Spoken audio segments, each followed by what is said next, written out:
Diys-by-dar. Can I take this board and turn it into a desk fitting to go on the cover of Gothic Living magazine? Come on along with me and let's give it a try. This was supposed to be part of the Pop Art Furniture Flip Challenge by the Flippin' Bunch, but I didn't quite make the timeline. So I started with this board and I needed to basically cut it in half. So I measured it up, and when I started, I did have a straight edge for my jigsaw to go against. When I got going, I thought something's wrong here, and I was going off. I don't know how I had a straight edge. So I had to go ahead, take everything apart, redraw it, and this time I just cut it straight on without a straight edge. Well, it went better the second time, but you can see how off I was. So I had to go ahead and cut that side and try to get it as straight as I could. And it came out pretty darn good. It was pretty even on both sides, so I was happy with that. And my table is going to look like this. So I have a Craig pocket hole jig, 320 plus. Here is everything that came in the package. It was under $50. You have the device itself, drill bit, and some screws so you could match up what you need to make pocket holes and put things together. This is a little wrench. You start with that and you measure your wood, and it is 3/4 of an inch. So I am going to take the collet around the drill bit and put that on the 3/4 inch, and I am going to tighten that down right there, and it's going to stop where I want it. I'm going to load this drill bit into my drill. Here is the device itself.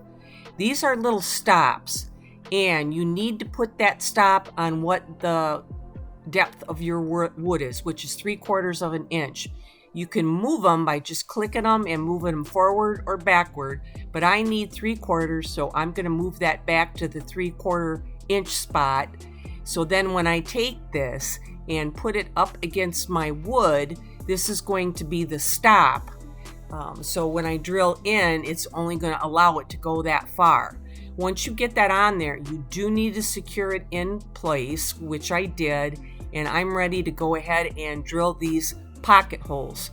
I found the appropriate screws that I need, the 3/4 inch, and I'm going to go ahead and drill through. Make sure that little hole right there at the very top is not obscured, because you want that sawdust to come out that hole. So here's the first hole, and we'll take that drill bit out and give it a look, and it's looking pretty good. So I'm going to go ahead and finish the rest of the holes. I put a screw in just to make sure it did not poke through the top side of the other table piece, and it looks good. So I'm going to go ahead and drill some more of these pocket holes along the underside to help pull this table together. I have some Gorilla Wood glue, and I am going to go ahead and put a nice glob of it all the way down that seam. And I'm going to match that up as best I can and secure that so it doesn't move. Then I am ready to start putting my screws in, and I am going to put glue on each one of my screws. So here I go, putting them all in, making sure it's staying squared. And I'm going to turn it over, and it is looking pretty good. I'm happy so far with everything. It was slightly off just a bit, but I can take care of that with a portable wood planer, so we should be all right. Gorilla Wood Filler. This is knotty pine, so I want to fill all my knots and my seam. This wood may bleed, so I want to make sure I get everything covered over the top side and the bottom side of this board. Once it's dry, I can take it outside, and it was still a little cold here in Michigan, 40 degrees, so I'm out there in 40 degrees with my surf prep with 100 grit, then 180, smoothing this down on both sides. And I also put the foam edge on so I could just take the corners down a bit so they weren't quite as sharp. Now I have some Dixie Belle Bonding Boss, and it's pretty thick, so I'm just going to roll one coat on each side, and that should be good enough to seal this wood off so it does not bleed for me. I have some Dixie Belle chalk paint in the color Coffee Bean. I need to get the holes all filled in. Then I am going to roll this backside with 2 coats, and just the backside is going to be this solid dark brown black color. And once I get those 2 coats on and it dries, I am going to go ahead and seal this with some polyacrylic. And the first round I used this sponge. I was not liking it real well. It was pretty streaky. So I gave it a sanding, and the second coat I put on, I did roll on that top coat, and it came out really nice. I'm ready to flip it over and start working on the table portion, the desktop portion of this table. I put a black rim around it, and I wanted to put like a pinstripe around the edge, and then I did seal that so I would get a nice clean line when I pull that tape off. You can see the directions I have there. I am going to be using something called a wand pie, which is a projector. I did get this created with the help of AI the way I wanted it, and projected it onto my board. So now I need to draw this out as best I can. The perspective on these was not really correct, even though I gave the measurements. I had to move that projector up and down a bit to get all of my items where I wanted them to go. And you can see I'm putting the little perfume bottle in there. And once I get everything on there, then it's going to be time for me to start painting on the top portion of this table. And if you haven't guessed yet, this is my Dracula. I started with some Dixie Belle paint in the color Cotton for my teeth, which is kind of an off-white, and it did need 3 coats for full coverage on my teeth. I'm starting to work on the background, which I knew was going to be a lot of work and a lot of taping. Once I started to take some of that tape off, then I realized I had to go back and repaint them areas where the tape was laying. So it ended up being quite a lengthy process to get all my bursts of color for my pop art on the top of this table. I have my Vlad painted in. I'm going to work my way around. My top hat and my hair, and my music box, I'm working on that, and some more on his coat and tie. And I'll continue to work on the hair and work a little more on that jewelry box. And the face, these colors were a little dark. I did have to go back in and lighten those up a bit. And I went to the eyes, and I just chose green because I thought this was a pretty color for eyes.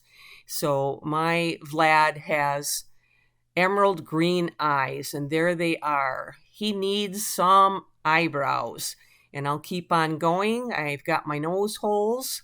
My lips, which were way too dark, I ended up lightening those up a bit. Now I'm working on the other side, and I have some Waverly paint, and I was not real thrilled with it. You can see how thin and watery it was.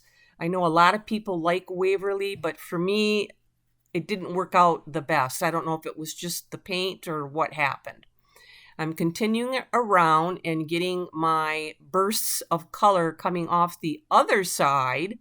And mainly I have my teeth and my perfume bottle left to paint. And I'm finally getting to my blood drips coming off my teeth, which was really a lot of fun. I enjoyed doing that, so I'm getting that blocked in. And from there, usually pop art has a lot of bold with black around the outside lining it.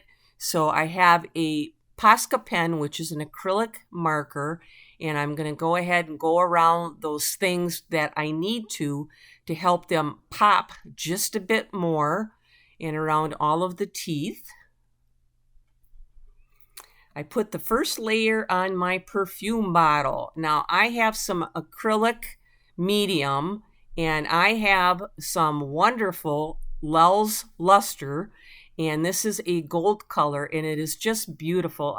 I've used a lot of lusters or mica powders, and this one really gives the most gold color. So you're just going to mix that powder with that acrylic medium. Basically, you're making an acrylic paint until you get at the consistency that you want to make yourself some paint. And I am going to color in some more on my jewelry box and the perfume bottle, which came out fabulous. I was liking those. It's time for my halftones. And I'm going to use a Posca pen again in black. And I'm using this stencil just for a guide for even spacing of my dots on top of all of my colored areas. And if I needed a few more, I just eyeballed it and added a few more in. And on the yellow, I used some red dots instead. And finally, there I have it. I am going to take a top coat sealer and I'm putting 3 coats on this. I was a little worried when I started because it was quite bubbly, but it did even out and it was not a problem. So I did not have to do sanding in between. It came out nice. I purchased some legs from Amazon. These were under $80 for both of these heavy metal legs. And I am going to get these on the bottom evenly spaced. I got those on, so I'm ready to turn it over. So remember, all I started with was that 8-foot board. And this is where I ended up.